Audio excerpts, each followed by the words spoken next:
Hello, xin chào cả nhà. Mình là Năm Đây cả nhà ơi. Chúc cho cả nhà có một ngày cuối tuần thật vui và hạnh phúc nha. Hôm nay một ngày mưa bão rất là lớn cả nhà ơi. Nam đang có mặt trên cầu Rạch Miễu và cũng chia sẻ với cả nhà tình hình mưa và giông gió ở đây rất là nhiều nha. Mọi người đi qua cầu thì cũng cẩn thận. Ở đây thì Nam thấy cái lượng gió rất là lớn. Những anh chị mà đi xe máy á, Nam thấy chao đảo luôn cả nhà ơi. Mình ngồi trong ô tô mình thấy còn không được vững nữa. Cho nên anh chị lưu ý khi đi qua cầu Rạch Miễu khi vào những cái thời điểm mà mưa gió như thế này, để đảm bảo an toàn là chúng ta thực sự cần thiết là chúng ta hãy đi qua cầu nha. Hiện tại Năm thấy rất là nhiều anh chị lái xe máy đi rất là chậm và có những người thì dừng hẳn luôn để đợi cho ít gió thì mình lại tiếp tục, và như vậy thì cũng rất là nguy hiểm vì ở trên cầu cũng khá hẹp và trơn trượt nữa, cho nên chúng ta cần thật sự cần là chúng ta mới đi qua cầu trong thời điểm này.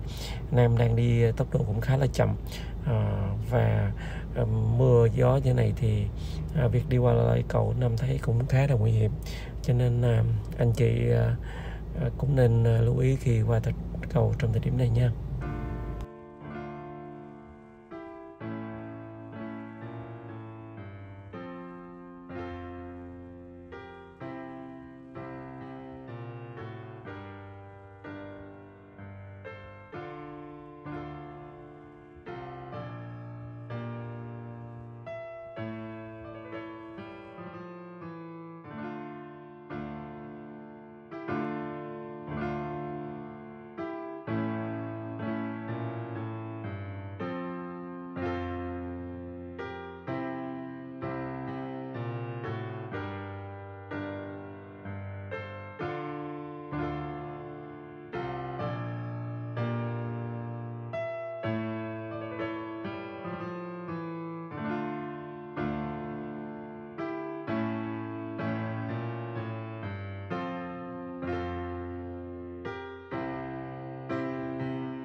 chúng ta đã xuống cao tốc rồi. Hiện tại thì Nam đang trên tuyến đường Nguyễn Văn Linh.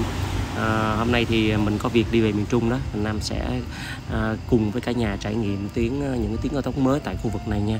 Bây giờ chúng ta sẽ trải nghiệm tuyến cao tốc Sài Gòn Dầu Giây, sau đó chúng ta sẽ rẽ đi qua hướng về Phan Thiết.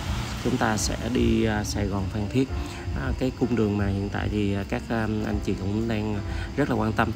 Và hôm nay thì nhân dịp Nam đi công việc ngoài này thì Nam cũng sẽ chia sẻ với cả nhà tuyến cao tốc mới Sài Gòn Phan Thiết, và sau đó chúng ta sẽ chọn tiếp một cái tuyến cao tốc mới tiếp là Phan Thiết Vĩnh Hảo nha cả nhà. Và đây thì cả nhà cùng với Nam đồng hành trong cuối tuần ngày hôm nay nha.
Chúng ta tiếp tục hành trình ra miền Trung.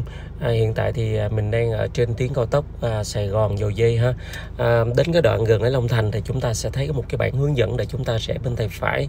Chúng ta đi hướng Phan Thiết nha cả nhà. Ở đây thì chúng ta đi duy trì cái tốc độ thì như cái bảng hướng dẫn ha. Ở đây thì mình đi một đoạn thì mình sẽ có một trạm thu phí để thu phí hết cái đoạn của cao tốc Dầu Giây thôi. Còn cái phần mà chúng ta đi về Phan Thiết thì vẫn chưa có thu phí nha cả nhà. Và bây giờ thì chúng ta đang vào đường dẫn trên cao tốc đi từ Sài Gòn đi Phan Thiết ha. Và sau đó thì Nam lại tiếp tục đi Phan Thiết đi Vĩnh Hảo. Chúng ta đang đi trên tuyến cao tốc mới. Ở đây thì Nam thấy đường làm cũng thông thoáng rất là đẹp nha cả nhà. Một trong những cung đường cao tốc mà Nam đi tại Việt Nam, Nam thấy ở đây là rất là đẹp luôn. Đường mới đi rất là êm. Chúng ta cũng quan sát cảnh vật hai bên đường rất là đẹp. Những cái đoạn chẻ núi nè, chẻ rừng, rồi qua sông, qua suối gì đó. Nói chung là có những cái cung đường rất là đẹp. Ở đây thì có cả nhà đi thì cũng nên lưu ý nha. Do cái hàng rào bảo vệ hai bên đó, nó rào bằng lưới, không bằng lưới đâu cả nhà, bằng kẽm gai, cho nên có những cái lỗ rất là lớn. Và Nam thấy trên đường có rất là nhiều xác động vật nha, chó mèo băng qua đường, cho nên anh chị đi cũng lưu ý. Nhiều khi chúng ta né các cái con động vật này mà chúng ta có thể bị va chạm hay gì đó, sự cố trên đường á, cho chúng ta lưu ý nha. Ở đây nó không biết là tuyến cao tốc thì thông thường thì thấy có rào lưới rất là kỹ, nhưng mà sau cái tuyến này mình thấy rào rất là sơ sài, và trên đường thì rải rác xác động vật rất là nhiều, chó mèo, cho nên anh chị đi cũng lưu ý nha. Và bây giờ thì chúng ta lại tiếp tục hành trình về Phan Thiết. Chúng ta đang có mặt trên tuyến cao tốc Long Thành Phan Thiết nha. Phía trước chúng ta sẽ là một cái trạm thu phí. Ở đây chúng ta sẽ được tính phí từ Sài Gòn đến cái đoạn này. Với xe của mình đang đi thì là 78.000 nha cả nhà. Và sau khi cái trạm thu phí này chúng ta đi di chuyển ra Phan Thiết hoặc là Phan Thiết Vĩnh Hảo thì chúng ta không phải mất phí nha. Vì do cái đoạn đường này cũng đang mới được thông xe, cho nên là cũng chưa có đèn đường, cũng chưa có các cái thu phí trên đoạn đường. Vấn đề xe đi ở đây thì Nam thấy cũng rất là đông ha. Mọi người cũng tuân thủ tốc độ để đảm bảo an toàn khi chúng ta di chuyển nha. Chúng ta qua cái phạm thu phí và chúng ta lại tiếp tục hành trình ra Phan Thiết. Với cái tuyến cao tốc này thì chúng ta di chuyển khá là nhanh nha cả nhà. Nam đi từ Sài Gòn ra Phan Thiết thì Nam thấy rút ngắn thời gian rất là nhiều. Và cho dù chúng ta duy trì tốc độ cũng giống như là trên tuyến cao tốc cho phép, thì chúng ta được chiêm ngưỡng cảnh vật ở đây rất là đẹp luôn. Chúng ta đi xuyên qua những cái cánh đồng và những cánh rừng cao su. Sau đó thì càng ra xa thì chúng ta bắt gặp những cái cảnh vật rất là đẹp. Chúng ta vượt qua núi nè, rồi qua sông, rồi qua những cái tuyến đường mà nông thôn ở khu vực này, cho chúng ta cảm giác là chúng ta đi cao tốc nó rất là thú vị, không có bị một màu giống như những cái tuyến cao tốc khác. Cho nên anh chị có dịp thì nên trải nghiệm tuyến cao tốc này nha.